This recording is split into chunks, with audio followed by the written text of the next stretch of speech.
Et cet épisode peu connu de l'histoire française, on va en parler avec Pierre Daume, qui est journaliste et l'auteur de ce livre, Immigrés de force, publié chez Actes Sud. Bonsoir Monsieur Daume. Vous êtes en duplex avec nous depuis Arles et on va d'abord regarder cette photo qui montre un de ces travailleurs venus d'Indochine. Tout est parti de là. C'est à partir de ce cliché que vous avez découvert cette histoire? Oui, j'étais en reportage en Camargue, un peu sur le riz, mais sur le riz actuel, quand je suis tombé dans un petit musée du riz au Sambuc, au cœur de la Camargue, et dans un coin, il y avait un tableau, un panneau, avec accroché cette photo que vous venez de montrer, cette photo avec un court texte. Pendant la guerre, des travailleurs indochinois sont venus planter du riz en Camargue.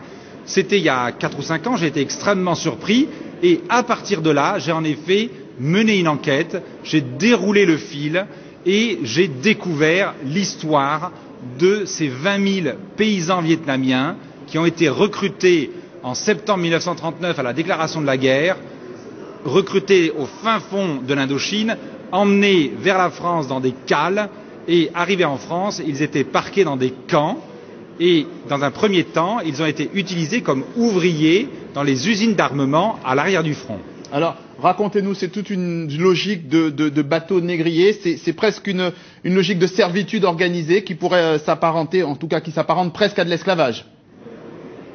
Alors, je trouve qu'il faut toujours faire très attention en utilisant certains mots trop chargés de diverses choses. Là, de quoi s'agit-il? En 1939, la France, qui entre en guerre, considère comme naturel son droit d'aller puiser dans les ressources humaines des peuples colonisés la main-d'œuvre dont elle a besoin.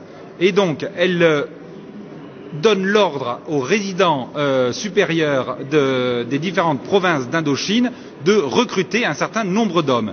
Les fonctionnaires français vont dans les villages et là, ils commencent par procéder à un appel au volontariat, mais très vite, ça ne suffit pas et démarre le recrutement forcé avec la règle suivante.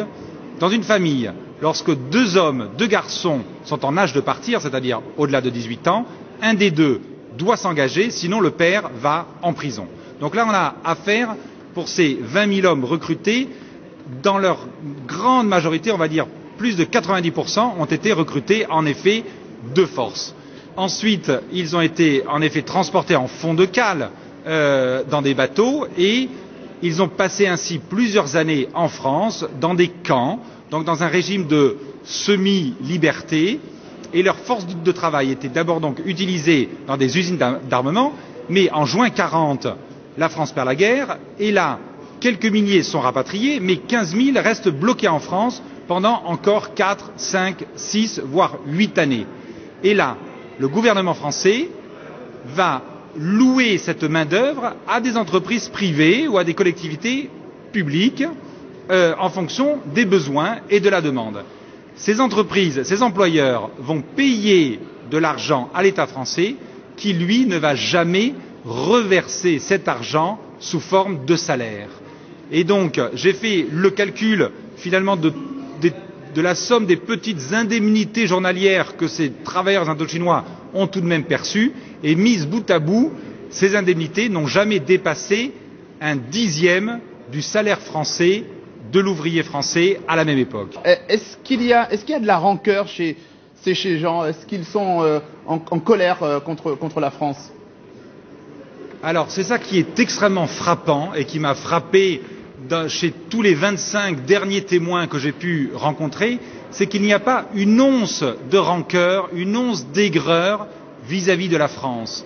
Ces hommes sont là à la fin de leur vie et finalement, la seule chose qu'ils peuvent désirer, c'est une simple reconnaissance.